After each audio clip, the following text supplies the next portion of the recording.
This is brutal. We cannot win a game. Okay, we keep finding ourselves in all these clutch moments, right? Out of the 19 games that we've played, 15 of them have happened in the clutch. Our record in the clutch now is 4-11 after last night's loss to the Miami Heat. Okay, vibes are not good. We cannot figure this thing out. You got to say you like the fight that you see on the court, but we just cannot figure it out. What a way to start off the episode, right? I am your host, Ethan, the advisor Clayton, and this is Your Mavs, a Dallas Mavericks podcast where all are welcome. Y'all better behave. Okay, so again, we're 5-14. We lost last night 106-102 to the Miami Heat. It was Tyler Herro's season debut, and he cooked us, right? It seemed like, kind of at the start, he was shaking off the cobwebs. He missed the first 4 shots. And then after that, I think he made his next 11 of 13 shots. Now, all of them were from mid-range, so he wasn't torching us from the three-point line. In fact, I'm going to talk through some of the box score highlights here in just a moment. But yeah, we're getting cooked by a guy that had a broken toe. Didn't really seem like he was moving around all that great, but he was just knocking mid-range after mid-range after floater, just kind of ripping us apart. And that was without having Norman Powell on the court. That was without Andrew Wiggins, right? They were not full strength. And Tyler Herro was just coming back from a toe injury. So I didn't expect us to lose the way that we did, but we did, right? We keep finding new and inventive ways to lose games. So a couple of things looking at the box score. If I look at the Heat side of the column here, there's really nothing crazy that jumps out to me and says that's where they won the game, right? So for instance, listen to this. They shot 45% from the field, 19% from the three-point line, 70% from the free throw line. They out-rebounded us by 3. We had more offensive rebounds than they did. I guess they turned the ball over 3 times less than they did. So there's nothing here that you look at the box score and be like, that's it. But all of the things that have been true so far this season were still true last night. We're still just turning the ball over in the silliest ways. Okay. Luckily, right, last night, I think in the first half, we had 8 turnovers. And they only had the Heat only put up 4 points in transition as a result. So we weren't getting torched in transition. They weren't lighting us up from the field or from the three-point line. They were just a little bit better than us in every regard last night. That's really all I know to say. And normally there's a couple of things that I could point to and be like, you know what? Well, at least we had that going for us last night. And guys, honestly, I don't have much for you in that regard. Probably the biggest highlight, at least in my opinion, what I was watching. Two-way guy, Ryan Nembhard, comes in, and he's starting to take over some of the rotational minutes that have been given to D'Lo. 2 thumbs up for me on that, okay? And in the 16 minutes that he was on the floor, he had 7 assists, right? So he comes in, he knows how to handle the ball, he knows how to distribute the ball. He's not turning the ball over. And he's like the least experienced and shortest guy on the court. Thank you, Ryan Nembhard, for coming in, dialed in, ready to play. I don't think anybody else except for PJ Washington in the first half showed up to play. Nothing from Coop, right? Max Christie had a couple of streaks where he would hit corner threes, but nothing crazy. Daniel Gafford got in foul trouble early in the game. Musa Cisse, I feel like whenever he has been on the floor the last few games, his presence has not been felt. I don't know what happened there. But Najee Marshall just chunking up threes, that's not his strength. Brandon Williams, who kind of peaked last week whenever he was moved into the starting point guard role, he's looked pretty awful in my opinion over these last few games. So honestly, there's not a lot that I could point out and be like, this was good. Now, for us to hold the Heat, who have been one of the top offenses in the NBA, to 106 on inefficient shooting, okay, that's cool. But now, I look at our record, we're 5-14. Of those 19 games, 15 of them have been decided in the clutch, and we are now 4-11 in those games. all the things that you've heard me talk about before, the turnovers, the rebounds, getting bullied in the paint. That's what's getting us in the position where like we're forced to come up with buckets out of nowhere in the fourth quarter, right? When pretty much nobody's been hitting the entire game, but it's all of a sudden like, okay, well, we're only down by 2. Somebody go figure this out. And I saw it on Twitter, like, and I'm not any different from the rest of you. What I saw from Cooper Flagg in those clutch moments in the fourth quarter was frustrating to me. I'm not mad at the guy. He's 18 years old. He shouldn't be expected to be your top guy. But in those moments, he has been our top guy so far this season, right? He shoots efficiently. All of a sudden, he like flips a switch whenever the clutch is going on. But for whatever reason, last night he was passive, right? And especially on that last play of the game, he had all the opportunity in the world to take advantage of a mismatch and drive to the hoop. Now, getting 2 points would not have won the game. It would have sent us to overtime. But my man, just take it to the hoop, right? Don't pass it off to basically, there was somebody all up in PJ Washington's face. And PJ's like, well, nobody else is going to shoot, so I'm just going to chunk it up. That was not a quality shot. That was not a quality look.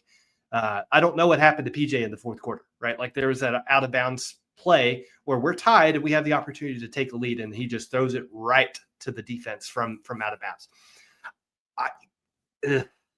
I mean, I've said it before and I'll say it again. In these tight games like this, right? That's where it's really noticeable that we need the services of Anthony Davis and Kyrie Irving desperately. Okay.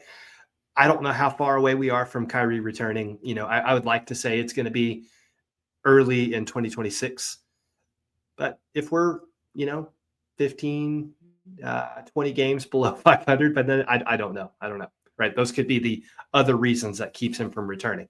Now, speaking of Anthony Davis, which, he may get traded, he may not. The reports are conflicting every day, right? It's like, hey, everybody's excited. They're, picking up the phone and asking about AD. Then it's reported yesterday. It doesn't seem like the trade market is all that hot for Anthony Davis. Teams are not lining up to pay for that $53 million contract. And when he's in the last year, it's $63 million. So I don't know what to believe anymore. I would like to see him traded, not out of hate, but just so we can retool and regroup around Cooper Flagg. But at this moment, I'm really, really tired of watching this version of the Dallas Mavericks on the court, right? So any changes are going to be welcome. And it seems like this Friday in our game against the Los Angeles Lakers in LA, Anthony Davis will return. That's what it's looking like anyway. It was reported that he has been a full participant in practice, and all of this is in effort to be ready for Friday's game. AD has a chip on his shoulder coming into that game for obvious reasons, right? And we're going to be talking a lot about the Mavericks-Lakers matchup that happens on Friday. It's an NBA Cup game. We're going to talk a lot about that this week. There's going to be a ton of drama. There's going to be a ton of side stories and side plots that we have to be keeping an eye on. But for the moment, we at least can look forward to the fact that it looks likely that Anthony Davis will be back on the court on Friday. So maybe, we'll start to see a shift, a slight shift. Now, he was active at the start of the season and we were still losing games. But I do feel like even if we're not playing better basketball every game, we are fighting harder each game, and we are starting to figure out who our guys are that can go get us those buckets that we need. And my observation is that in the first half, PJ Washington is that guy, right? He sometimes we get a nice little streak from Brandon Williams in the first half. In the second half, right, that seems to be whenever Cooper Flagg comes to life. That seems to be maybe when Daniel Gafford starts to make some more impactful plays. It seems like Ryan Nembhard, whenever he came in the third quarter last night, that there was a little bit different feel on the court. So maybe those are some takeaways here that we're starting to figure out. Like, okay, early in the games, our game plan is feed PJ the rock, let him aggressively and ferociously attack the basket. Right, that seems to be working for us. In the second half, we need to be running actions specifically to get Cooper Flagg good looks, right? Like that's here are the keys. You take the car and drive, right? That's when I want to see more of. But and in closeout situations, fourth quarters, that's going to be the one that I'm most curious to watch what adaptations or evolutions happen with this offense. Okay. Is AD going to be back in that role as a potential closer? I don't know what that looks like because he's not a great shooter. So that has to mean that he's going to be getting a lot of low post looks, getting to the free throw line, because those are the areas that he is most effective. So if it's AD that we're going to be rely on in closeout situations, that's fine, but I don't want to see a bunch of 18, 20-foot jumpers, right? That's what we were getting a lot of last night from people that were contested. They were not good looks, and they're not what you need to move the needle into a winning recipe, okay? So on the one hand, it's good that AD is coming back Friday. On the other hand, I don't know that it will make that much of a difference in what our offense looks like. But in the meantime, our defense is still pretty solid. We're still a top 5 defense in the NBA. So that in and of itself is going to keep us in a lot of games because we know how to shut guys down. We know how to put hands in their face. We know how to get out in transition. Those are all things that work to our advantage. Okay, so those things didn't change while Anthony Davis was out with his injury. I find that interesting. Okay, so if we're talking about trade packages for Anthony Davis, I'm no longer thinking through the lens of we must keep AD because of his defensive prowess. That has not been the case this season, right? We were good with him on the court. We were good with him off the court. So I think, if we're going to prioritize offense over defense, then it becomes very easy that, hey, Anthony Davis is not the person that we need to keep around. And depending on which report you listen to, there are some teams that are going to be very interested, like the New York Knicks, like the Chicago Bulls. But, on the other hand, you're going to hear reports that, not many people are lining up for that contract. And he will be extension eligible this summer. And he may be expecting $60+ million a year. So I don't want that to be the Mavericks' problem, but I also don't have a solution for you at this moment, right? Like all sorts of trade ideas could be talked about and discussed.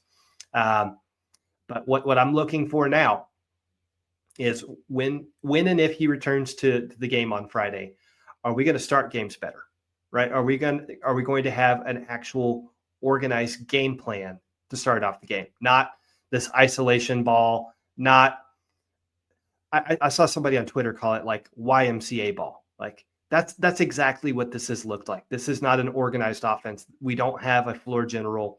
So I don't know that AD being back changes that at all, but I at least want to see us start the game better, right? And put up more than 16 to 20 points in the first quarter.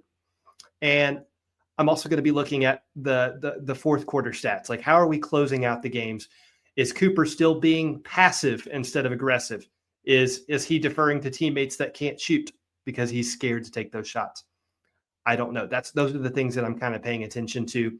But there's gonna be a lot to talk about in relation to the Lakers and Mavericks. I'll save that for future episodes. But in the meantime, that's all I have for you today. Again, this is really brutal to watch. I will still watch every stinking game because I love this team. And of course, I want to see us pick up a win here and there. But, officially, I am Team Tank, right? Blow it up if you have to. I would, as I said before, I would love to keep Kyrie Irving because I think he's important for Coop's development. But otherwise, like guys that I thought we should hold on to, like Najee Marshall, I'm not as sold on.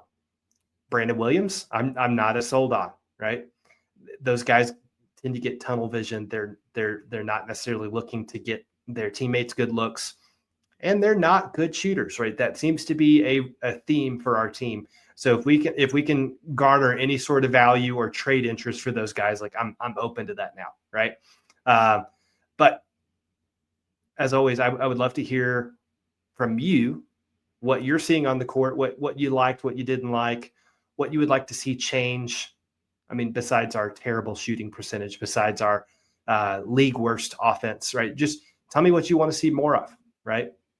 I'd love to talk about it. But don't forget to hit like, subscribe, hit the bell on your screen so you could be notified when the next episode drops.